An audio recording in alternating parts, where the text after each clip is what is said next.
Hey guys, Steven here, Fanatic Perspective. Tran and I, it's game week. We're ready to preview Texas versus Baylor.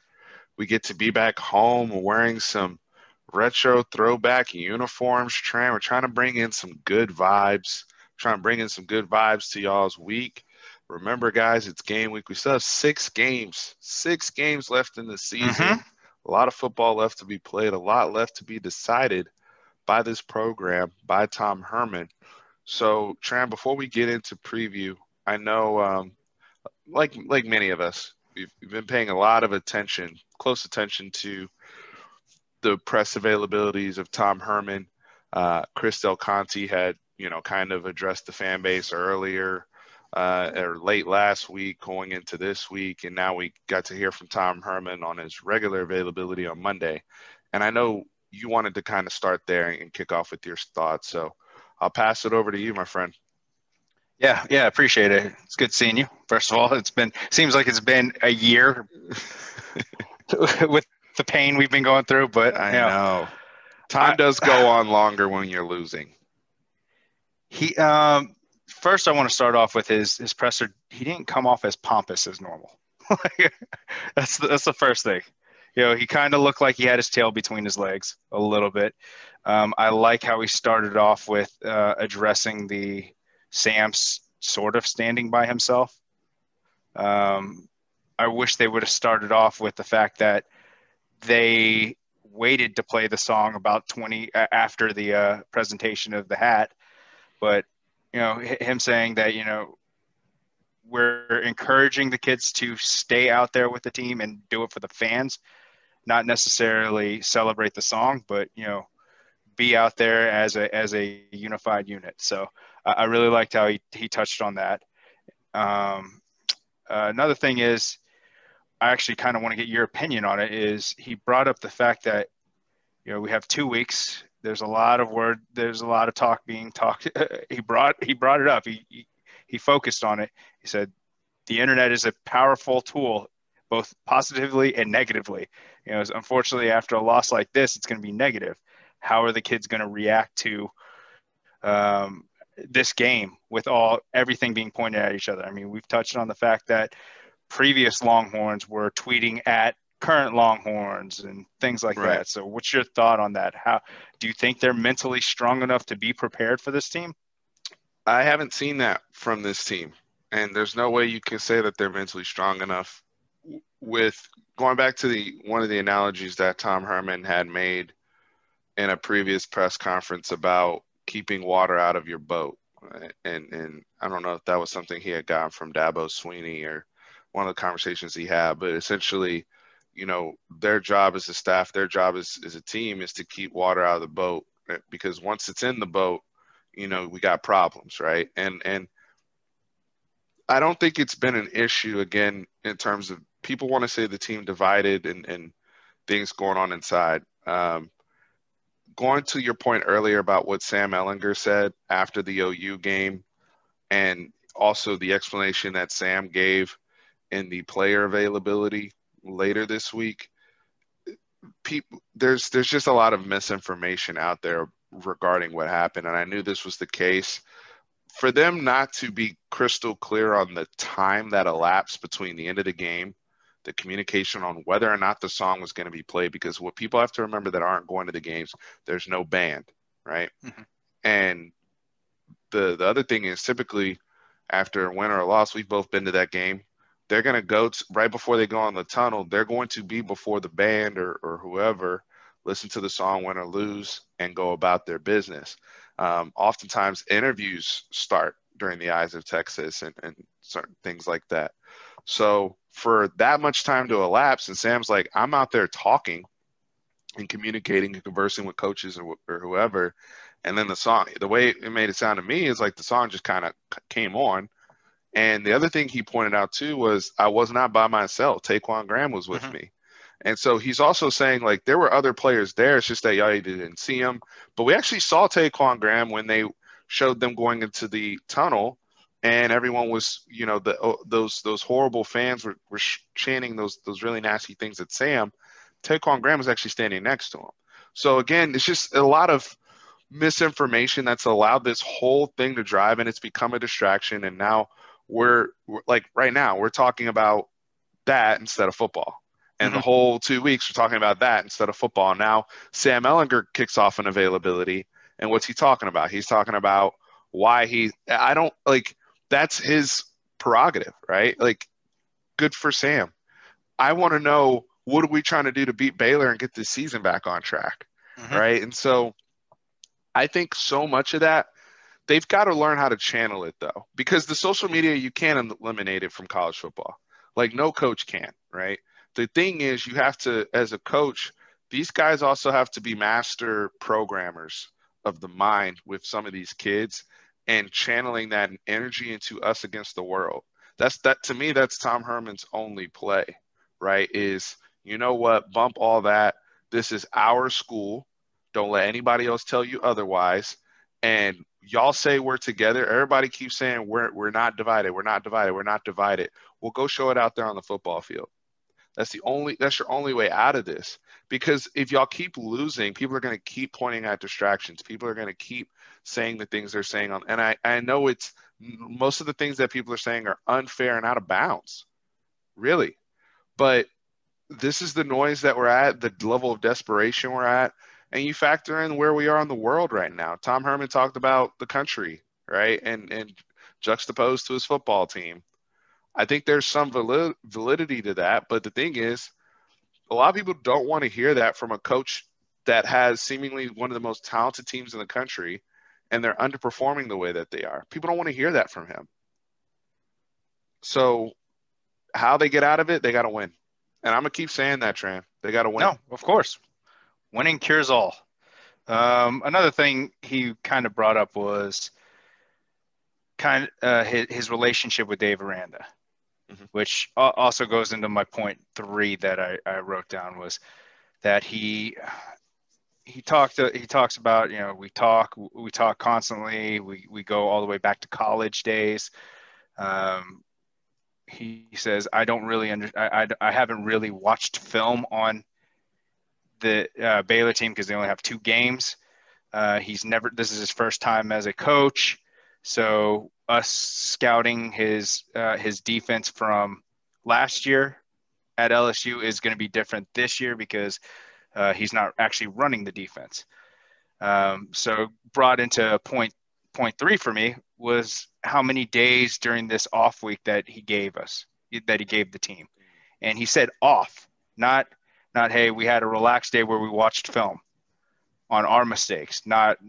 Nope, they just had off. They had off on Saturday. They had off on Wednesday, Thursday, like always. We're going to do that this week too. So just having it really takes away, I think, the advantage of having a week to prep for someone. If you're not in the film room watching and understanding tendencies, understanding what your deficiencies are, where you could go apply that to the field. To me, it's a wasted opportunity. And when he said that, it brought me back to 2 years ago when we played Oklahoma State after a bye and we weren't prepped. That's the thing that I'm worried about for this week. So to address a few of those things, because we're going to get into Dave Aranda during our Baylor prep and some of what we've seen from Baylor so far, but with the preparation time, it's really hard for me to judge that, because you could make the argument that they need to just be healthy and they need some time to That's heal. why I brought up the film study. Right. I mean, they could definitely heal. They can ice their knees or the Right. shoulders during film study. That's what separates a good player from the great players, is the preparation. So I think that's where I would like to get a little bit more clarity, right? Like, what does a day off mean to Texas? Because I've been around some coaches that say a day off means we're day off from the practice field, but we're still going to get our lab work in, right? Or you're still going to meet. I hope that's the case, but the way he was saying it, the way he was saying it, yeah, he's like, yeah, we just gave him the day off. They had Sunday off, like always, and yeah, I hope it's something like that where it's You're still going it's in for an hour or two. voluntary, but really Yeah. mandatory Yeah. type of meetings. I'm hoping that's the case.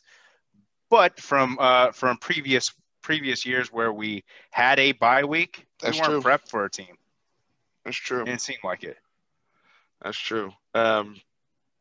Yeah, it's interesting that he keyed in on that. I mean, he also keyed in on them going ones on ones last week when they needed more reps against guys who look like them.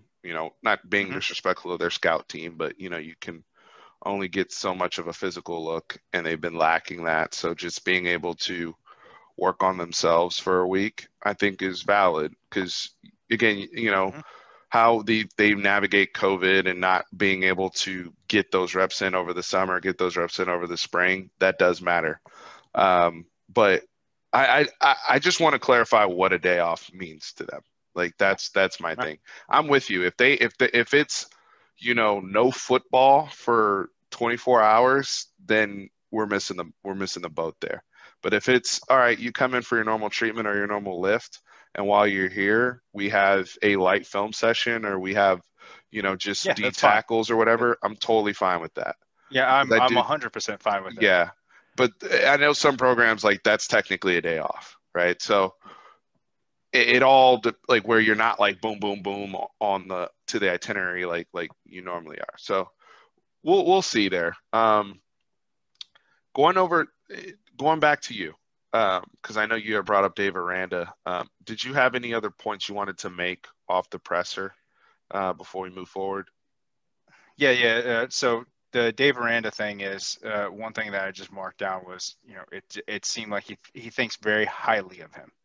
And I feel that if we go up, say we go up 14 points, are we going to still step on the gas, or are we going to ease off and just play the clock? Because Herman's not a cutthroat coach, and I want to start. I want to start. I want the Bill Belichick after the videotaping the game, them getting called out for that, and him just running up the score for no reason. I want that. I want to be that team where people are just upset that we're just blowing teams out. I'm like, guess what? Stop us. I want that attitude for once. I'm tired of this. I'm tired of this timid attitude where, okay, we're winning. We could step off the gas a little bit. No, let's go for the throat and end it in the third quarter. That's my philosophy, and I think his relationship with Dave Aranda, his personality won't allow that. He struggled with that here at Texas, even when we were really good. Of really, really, at this point, two things, right? At this point, we're not even good enough to have those conversations on a consistent basis. I just want them to get a win, however they can. I've had to adjust my own expectation level there. Number two, when it comes to guys like Coach Aranda and whatnot, they've got to start the games better. Like the last game they were really in a position to do anything like that was Texas Tech, and Texas Tech came roaring back and took the lead. And got real control of that football game, right, to where we needed a miracle. But at one point we were up, 14, almost 17 points, and that wasn't – we went the other way. We went backwards. We didn't go like, okay, we're the type of team that can even front run. Like I would at least love that if we were the front running team where it's like, oh, don't let Texas get up 10-0 or 14-0. It's a wrap. They'll start – like I wish we played that way, right? But right now, like last week against OU, we get down 10-0. TCU, we came out sluggish. So I just need us to get out to a good start, and then we can start having a conversation about if we're playing well and we feel like the defense is getting turnovers and the offense is moving the ball. Like, all right, let's really, really try to go for the throat here. But right now, I think Baylor's too good technically. Coached, because so I think this is going to lead us into the preview. They've only played 2 games, and they've had 3 games postponed. They've had weeks of work time taken away from them, which is, I think, why the spread what's the spread? Is it 9? 9. 9-point It's spread? 8.5. 8.5. So the spread is reflective of, them having some of the issues and the challenges with COVID. Are you saying we're going to be making money this week? No. This week. The thing, hey, you guys do that at your own discretion. I am not betting on this football team. I am not. I ain't doing it. And I know you're talking about. I know you're talking about for Baylor to cover. Yes, but I ain't mess. No, because you know how we are. The moment the moment you're so confident that everybody's going to cover against us that's when Tom Herman finally we does turn something. it around. Yeah. We turn it around. Yeah, and then you're going to feel like an idiot, betting against your team not to cover, and they, So I'd rather just not even be involved in that regard. But in regards to Baylor, Coach Aranda. So I do want to correct myself, Tran, because Phil Snow is actually gone. It's Ron Roberts is their defensive coordinator now from Louisiana. But they have an old friend. There's a lot of familiarity in their coaching staff. Joey McGuire's still there. Joey McGuire's still there. Larry Fedora is the offensive coordinator now. Yep. So those of you who remember he was an analyst for us last year, and a lot of people were like, oh, he was somebody who was being discussed at a time of being bumped up to take over for Tim Beck and call plays for us, former head coach at North Carolina and Southern Miss. And, some of you brothers out there were like, I don't want my offensive coordinator named Fedora. So that was an issue for you, not an issue for the Baylor fans. Joe Wickline is there. So there's some old blood, very bitter blood from us there. So very interesting staff they have there. And again, they've only coached 2 games. They've only played 2 games. Now they're 1-1. They have a blowout win versus Kansas where, they got a little bit of work in with their ones. They took care of their business, and a lot of people got to play in that game. And then they had a double overtime game against West Virginia in Morgantown where they lost 27-21. And as we know, West Virginia has been very impressive this year and has the number 1 ranked defense, I believe, in college football right now. So that's why my respect level for this Baylor team, even with the games they've missed, is very, very high coming into this game, because there's also a lot of familiar foes amongst the players. I just talked about amongst the coaches that know us well. We know them well. We know Joe Wickline. We know Larry Fedora. We know Dave Aranda. We went up against Dave Aranda in the LSU game last year. So we're familiar with some of those things, right? But you look at Charlie Brewer, who, go ahead and get out your, Texas didn't offer him joke. But the reality is he shouldn't be playing football, and I'm going to stand by that. But these people have decided, these adults have decided that it's okay for him to trot out there and play football again. Okay, cool. By the way, he changed his number to 5, which is weird, but he's number 5 now. And the same normal suspects, Tristan Ebner, RJ Sneed, John Lovett, Tyquan Thornton. We're going to have to deal with those guys. Now, they're not special defensively the way they were last year, I feel like, with James Lynch and some of those other guys they had. But Tom Herman touched on one guy who what was his name again? Terrell Bernard. Yeah, Terrell Bernard. Yeah. He says he's all over the place. He said he recruited him at Houston. He was. I mean, you read off the stat line to me when we were doing the prep. He looks like he's their everything on defense. He's their leader. So they do have players on defense, man. So we can't just you can't sleep on them. Walk all over them. Yeah. No, you can't sleep on them. Their scheme on defense looks a little bit more multiple now. They do some really, really cool stuff up front that I'm gonna tell you right now. So this is just going into our prep. We're gonna have trouble on the offensive line with some of our protections, because blitz pickups, communication. Yeah.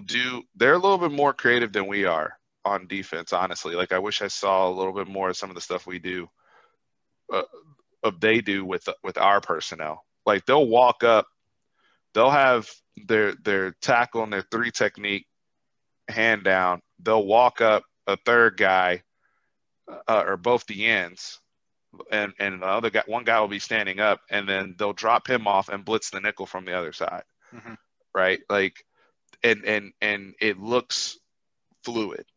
Doesn't look like a blitz. Like they look like we're bringing 4. Okay, we're good, and the nickel just comes right off clean. I got to give Chris Ash a little bit of credit because he actually did that. He called that same play, and that was that pick from Overshown.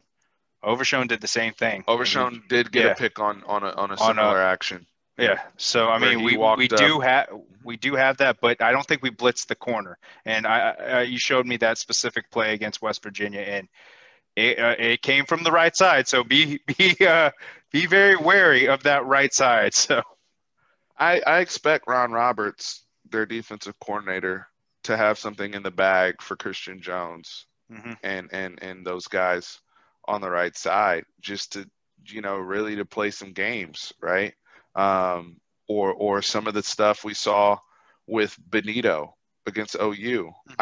If I'm Baylor, why wouldn't I try some of that? Like, all right, Bernard, I'm going to line you up over here almost like wide 9, but I'm going to loop you all the way back in over the center when the ball snaps. And let's see if somebody's still there when you get around, right? Because last time, there were times where our dude wasn't even in the middle anymore, and now he just has a free shot at the quarterback. So those are some of the things we just got to get cleaned up right off the bat. Now, let me say this. Offensively, I think Jake Smith being able to play in this game, and hopefully he makes it through warmups and everything safely, and we can actually get him on the field, I think that's going to help with just having a comfortable safety valve for Sam. To be able to move the football. There's going to be times in this game where, Sam is going to have to, hold the ball a little bit and try to make plays with his legs. But if we can have some consistent offense and balance that a little bit more, where we're still able to get our number one guys open, we've got to do a better job of getting our wide receivers open. This is a big week for Mike Yurcich, in my opinion, of, seeing how they're able to navigate being kind of unsure against a defensive corner they don't have a lot on. And Dave Aranda, we don't know what influence he has on the defense the way he did at LSU. So LSU had a little issues with us going up tempo. Do you interpret that in a couple drives and not the 2-minute drill drives? I would. I think that's a great call out. I think that can actually help your run game too, with the running backs, because that's the other thing. They've got to figure out how to get the offensive line doing something where they're confident. And I think running the football and being able to, West Virginia had a little bit of success with that against them. So we have to get to a point, whether it's Keontae in there, Bijan, or Roshan, I think even in that tempo, and that's something we saw a lot from when Mike Yurcich was at Oklahoma State that we're not seeing right now. So I think that's a great call out, Tran. Running tempo against these guys can almost help get us into a rhythm where it's not just 2-minute drill stuff running around all over the place. I agree with that. So you brought up Jake Smith. Are we going to touch on Jordan? Yeah. So for everybody saw, Jordan Whittington is out for a few more weeks now because of a hip flexor issue.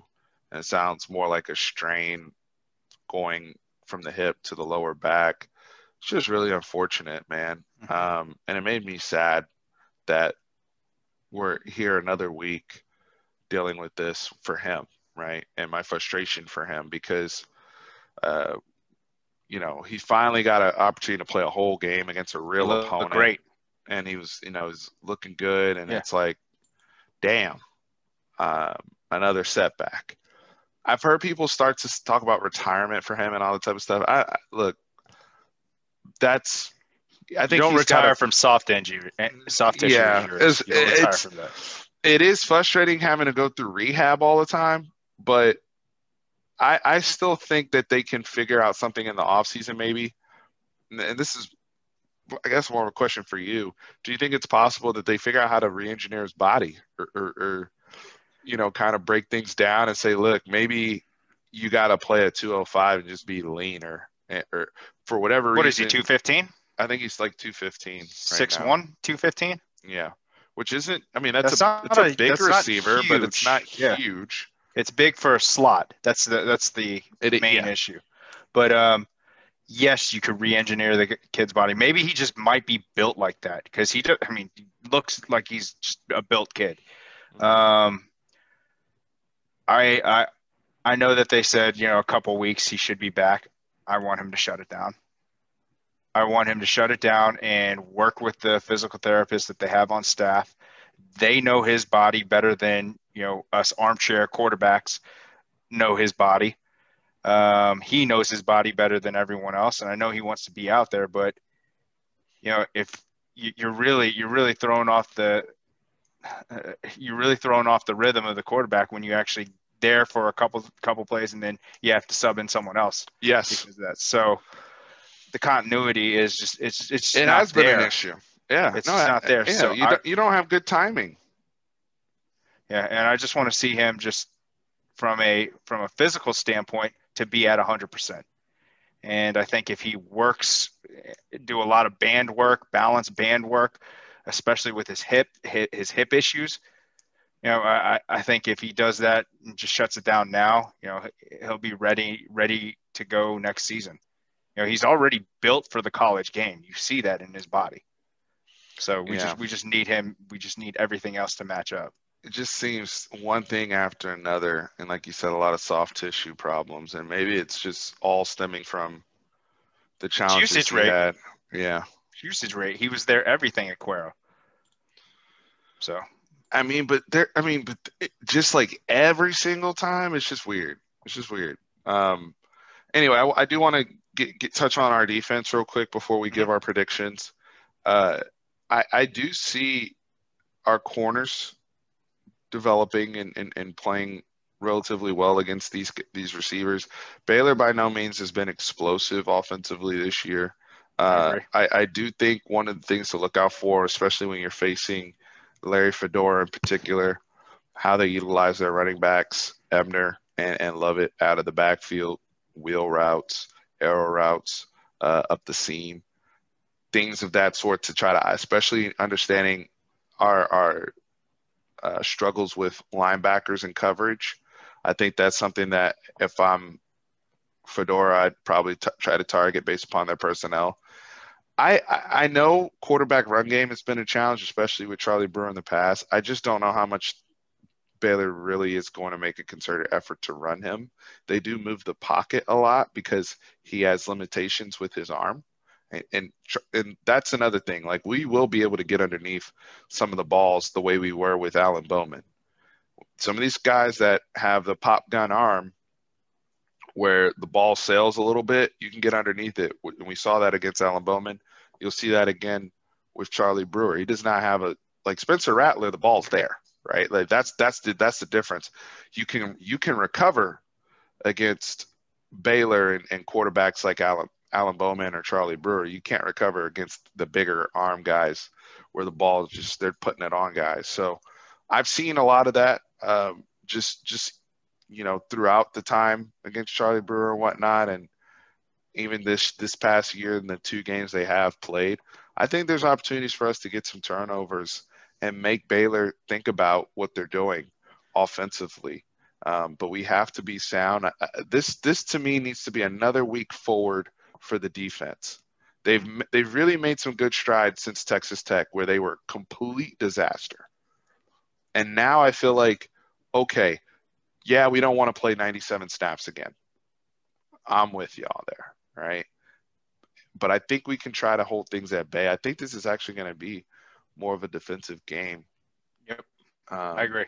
So I agree with most of the things you say. Charlie Brewer, because we didn't offer him, he has a little extra juice, and I think we'll start seeing him take off running a lot more. That's why I want to try to keep him in the pocket. No, being dead serious, he wants to beat us constantly. But if he does run, I'm not saying try to injure the kid, but make him think twice about running again. You remember we were saying that all last year, like, why haven't we made him pay for running? Well, we Why haven't knocked we? him And out. then Yeah. we did, but that was in the fourth quarter. Mm. We were saying that in the second quarter of that game. But and I'm not saying be dirty at all, no way, shape, or form. But if he's going to run against you, and he's a Yeah, no, the legit running quarterback. threat, This hit him. isn't Texas's burden, by the way, and because I'm on record of saying I don't think it's responsible that he should be playing football, but it's not my burden if you have a quarterback who in my opinion, is susceptible to getting knocked out of the game. I am going to be physical with him, and I would communicate that to my defense. That is not my burden to worry about. You guys are the one that cleared him, not me, right? So I want to be physical with him. I want to put him on the ground. When he runs the football, I want to make him know that, hey, we're clapping today. All of our physical guys, Overshown, BJ Foster, Cade Stearns, like, let them know, right? Like, I'm with you. I'm with you there because at the end of the day, those hits, those are body blows. We just watched a great, boxing match with Teofimo Lopez and Lomachenko, right? Like, those body blows won Lopez the fight early in the fight, to help him get ahead on the scorecard. Those are some things that Texas needs to adapt from a football perspective. Getting those hits in on the quarterback, pressure, looking at guys like Alfred Collins and Taquan Graham to keep their momentum going. They've been getting some good pressure the last few weeks. Let's keep it up, right? Tran, let's wrap here.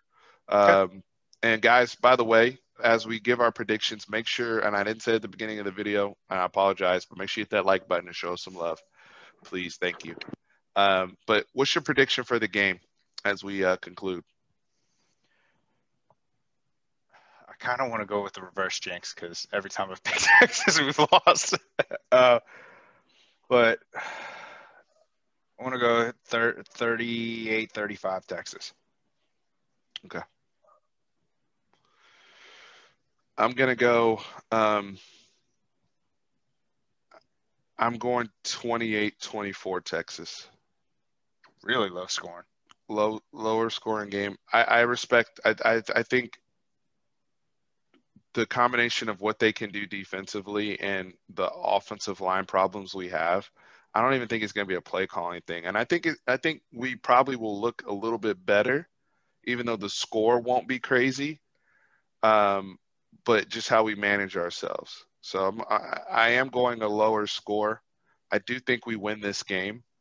And right now, hate to pull the Tom Herman thing, but it's got to be the focus. Got to be going 1-0 this week. That's the only thing they need to be worried about is Baylor. I don't want to hear about. I know I said at the beginning of the video we have 6 games left, but the only game that matters right now is this Baylor game, just to shut people up.